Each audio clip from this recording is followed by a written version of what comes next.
Mahal na mahal po ni Tatay Digong ang kanyang bayan.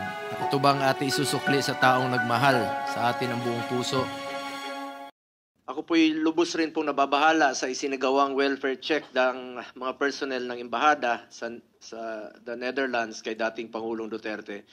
This action, whether lacking transparency and coordination with the immediate family members or for whatever reason, may undermine the integrity of our diplomatic services. Sana naman po sa kanyang ginawa sa nakaraang 6 na taon ay suklian po natin ng pagmamahal.